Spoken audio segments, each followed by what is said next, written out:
everyone, today I'll be sharing on how to become rich and successful in life. Okay, I haven't become rich and successful, but I'll tell you guys the secret to becoming rich and successful.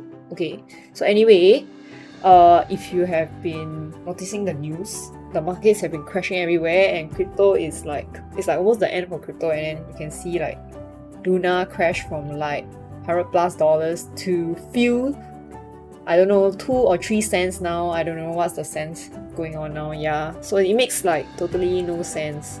But the thing is, if you want to become successful in life, all you need is one good decision.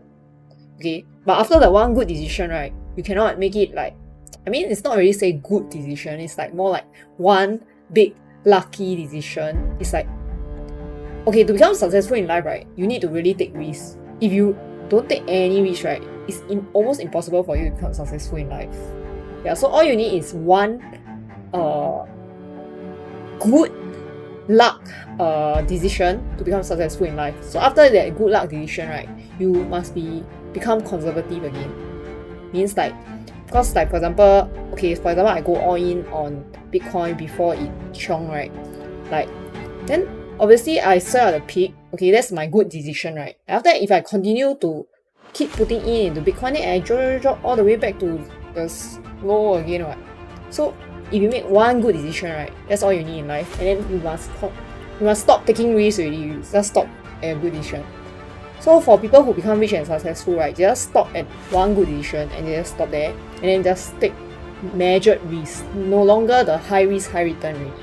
Okay, so if you continue to take those kind of high risks, right, after your good decision, you will become unsuccessful because you will go back to where you were. Because eventually luck is going to change against you, and then you are going to become unlucky already, right?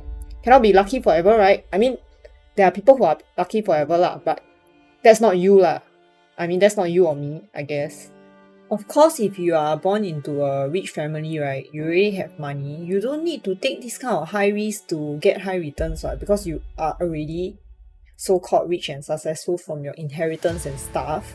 But that's a different story. But if you're like me, come from a normal middle class or lower middle class family, right, you definitely have to take risks to become rich and successful. And when I'm talking about take risks, right, your capital invested, right, must be at least of a significant amount for this high risk to yield high returns.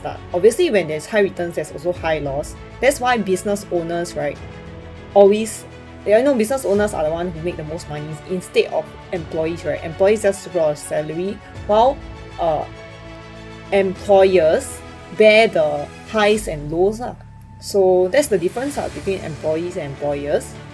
Significant amount does not mean your entire savings, because that will be like totally irresponsible, right? So because you can't even support yourself, and who's going to support you? So significant amount will be significant, but still leave enough in the bank to at least support yourself for a few months, at least 3 to 6 months at least. Yeah. Okay, so anyway, I'm here to talk about the crash. Okay, so you guys want to take a look at the chart. Let's go look at the chart. Okay, this is the 1 week chart of TADA to USD. Okay, so if you didn't know, TADA and Luna is the same thing. Okay, they both mean the same thing, and then so they are both, they are the same thing and they are cryptos. Okay, so it crashed from $85 USD to now it's apparently 2 cents. Yeah. So the thing about this, right, is that while there's a crash, right, there's a lot of opportunities that you can get during this crash lah. So like things like you can do high risk things like buy a significant amount of coin at this 2 cents. Okay, so maybe significant amount. I mean, for me, I don't really go significant amount because I think quite hard for me to become rich and successful. I'm quite adverse to risk. Yeah, I mean, maybe you can go like $100. You only put in what you can lose for this, like $100 you buy at 2 cents. Then you sell it at 4 cents, then you double it. After that, once you just make this good decision of getting this $100 gains, right? So you sell off, you get $100 gains, right? After that, you can use it to buy again at 2 cents and just let it grow, because it's like this is the money that you already earned from your previous trade, and after that you're just using the gains to go inside instead of capital plus gains to go inside.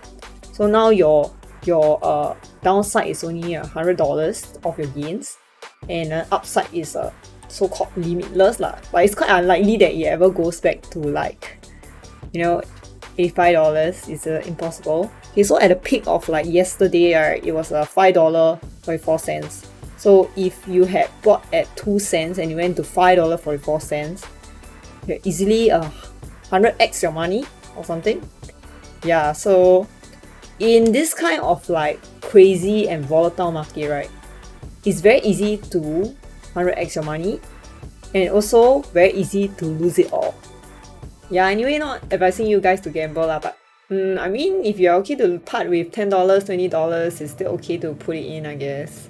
Yeah, anyway, let's take a look at some of the interesting comments about the crash. Let's take a look. See, this one was posted before Luna hit $1, so I saw these comments before that. So Luna will hit $1 before UST. That's like true lah. It really did. Yeah, okay.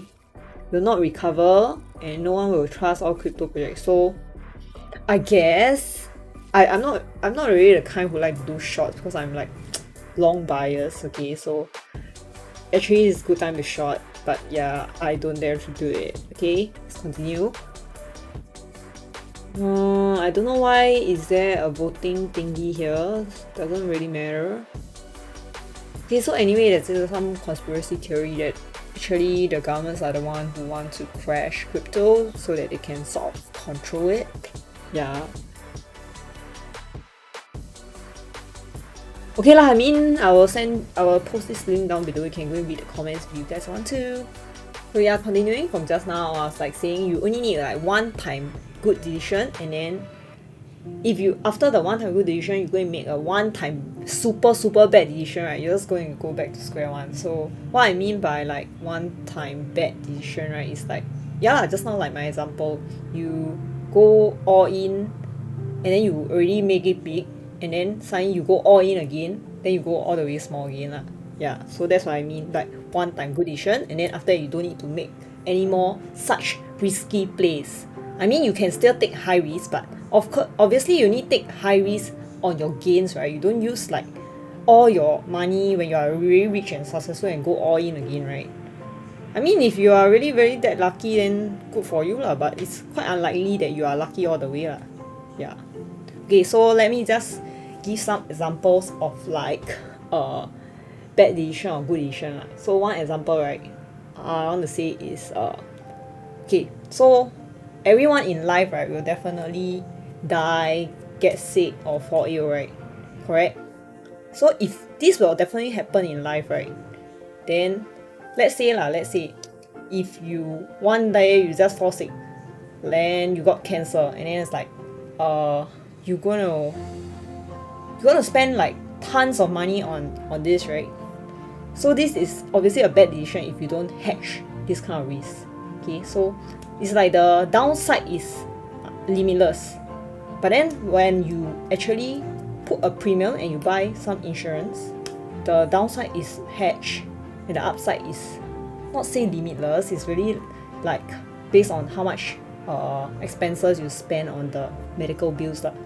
Yeah, so it's like, will you ever go poor from spending a portion of your salary on insurance? No. But will you go poor from getting sick if you don't buy insurance? Yes. So it will be a good decision to buy insurance. So this is an example of a good decision. Bad decision is not buying any insurance. Yeah. Okay, so I think I've concluded today's session on how to become rich and successful. But obviously, you need to become rich and successful is not for everyone lah. I mean, most people are contented being not rich and, I don't know, semi-successful in their little families lah. I mean, that's for most people. For me, I'm somehow in the middle. I want to be rich and successful. Sometimes I want to be like small middle family is fine, but then it's like I can't decide yet. So it's like, but if I want to become rich and successful, I need to develop my risk appetite bigger first. But so far it's not there yet, so it's like half now. So I am not rich and successful at the moment, but I hope one day to become that. Yeah, thank you everyone for watching this video. Please help to like and subscribe. Bye bye.